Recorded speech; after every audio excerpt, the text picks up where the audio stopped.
Vamos lá, gente. Professor Franzé Filgueiras, da cadeira de Geografia, certo? Trabalhando aqui com vocês na resolução comentada de provas do Enem. Dessa feita, vamos comentar a prova de 2019, questão de número 88, questão que traz temática bônus demográfico, né? Então, gente, fiquem atentos, porque uma das questões, um dos assuntos, uma das temáticas mais cobradas em vestibulares, né, e Enem, evidentemente, é a questão demografia. Demografia, o estudo da população, correto? E seus aspectos gerais. Quando eu falo de população, gente, eu falo de crescimento, eu falo de distribuição, eu falo de população economicamente ativa e população economicamente inativa. Eu falo de um assunto que deverá cair na prova, hein, gente? Questão quente aí, pirâmides etárias. As pirâmides etárias é o carro-chefe, digamos assim, de questões de população quando se trata de Enem, ok? Então, seja feita aí essa temática, vamos lá, questão 88. Na leitura, ela diz o seguinte, vamos lá, vamos aqui comigo. O bônus demográfico é caracterizado pelo período em que, por causa da redução do número de filhos, por mulher, a estrutura populacional fica favorável ao crescimento econômico.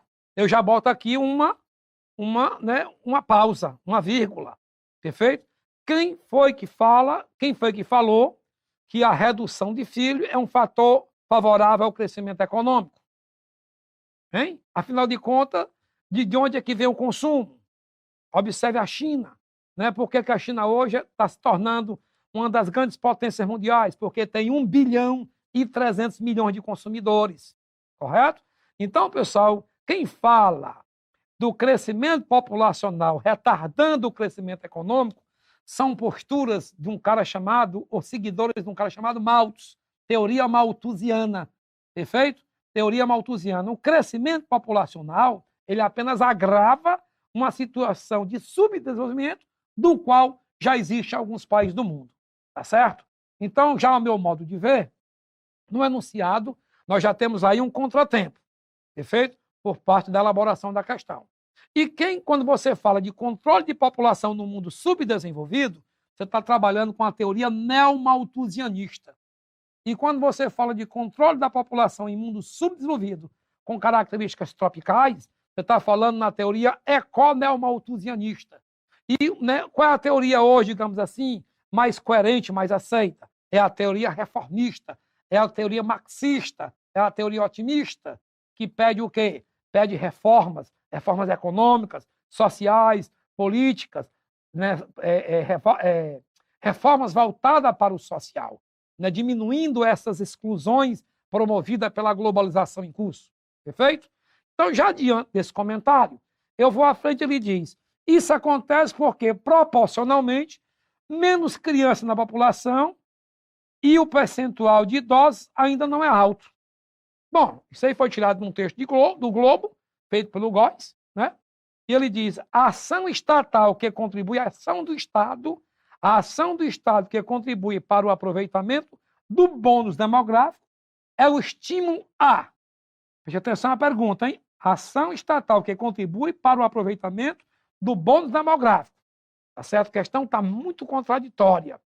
O gabarito que ele vai dar, eu também faço certa discordância. Embora a gente está aqui para comentar o certo. Quem foi que disse que muita gente, perfeito, o Estado tem condição de qualificar? Você sabe que o Brasil é o 5º país do mundo em população. E grande parte da população, a mão de obra é o quê? Desqualificada. Principalmente em termos de tecnologia associado à terceira revolução industrial. Correto? Bom, mas no contexto, vamos lá.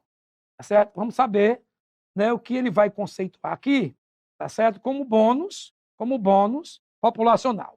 Então, o que é que acontece? Em 2020, que, né, estamos presentes, se aproximamos para os anos 2050, a população brasileira já apresentou uma redução da base de sua pirâmide, né, e um encorpamento do meio, que seria o que? O corpo da pirâmide. Tá certo? Então, se eu for analisar aqui com calma, eu vou cortar essa pirâmide, ó, em 3 fatias, em 3 faixas.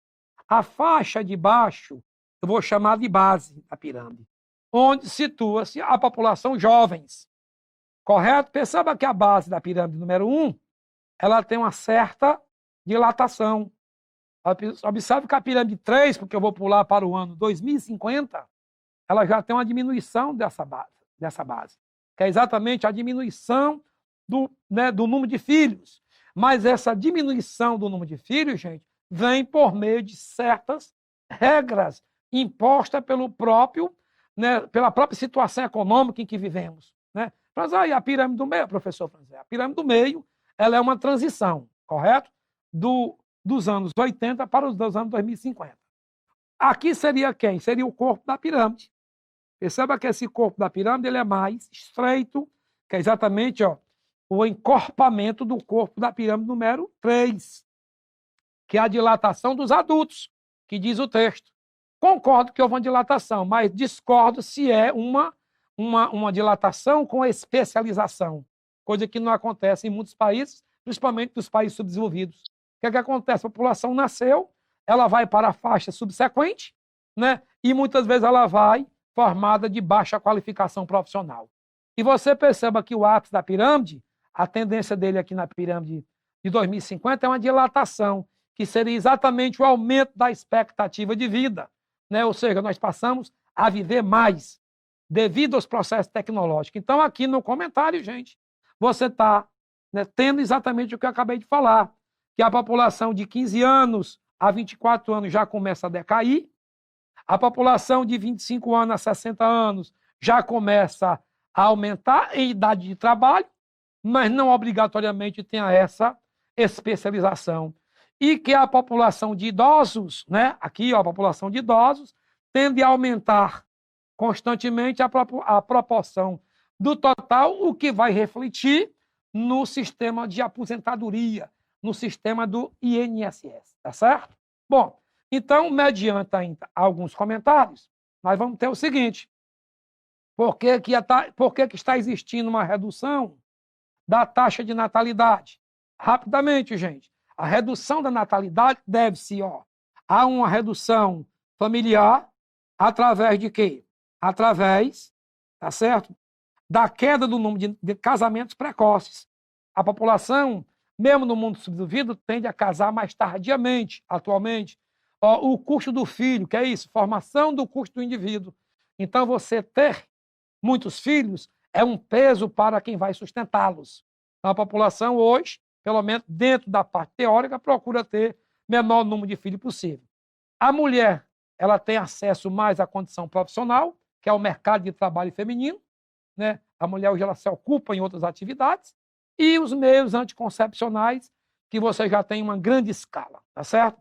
Bom, isso houve a queda da natalidade. E a queda da mortalidade se deve a quê? As condições dos melhoramentos das condições médicas sanitárias hospitalares, ou seja, a medicina preventiva, né? E uma melhor assistência hospitalar. Isso nós estamos falando em processo normal, sem época de pandemias, né? E hoje, jogando a idade brasileira no tocante ao processo de produção, a idade média do Brasil hoje, em torno de 33 anos de idade, 33 anos e meio, né? Isso é que vai ocasionar o quê? O que a questão está querendo. Bônus demográfico. O que é um bônus demográfico? Né? No tocante à parte técnica. É um fenômeno que ocorre quando um país tem uma qualidade de pessoas em idade economicamente produtiva, perfeito? Maior do que as pessoas com idade não produtiva, como as crianças, os idosos e os inválidos. Então, gente, você está vendo que esse bônus demográfico ele se relaciona mais com a questão da idade, tá certo? Da idade, gente em condição de trabalhar, população economicamente ativa, ocupada. Que eu posso ter a população ativa, desocupada. Eu tenho idade para trabalhar, mas estou desempregado. Então eu sou ativo e desocupado. Quando é que eu sou ativo e ocupado? Quando eu estou na idade de trabalhar e eu tenho o quê? A minha carteira assinada. Portanto, a ação estatal que contribui para o aproveitamento desse bônus, teoricamente, seria o quê? Seria a qualificação da mão de obra. Seria a qualificação da mão de obra, que seria o gabarito C de casa. Perfeito? C de casa. Portanto, gente, a gente conclui a questão 88 com a letra C. Desejamos a você bons estudos, olhe as nossas dicas e até a próxima, hein?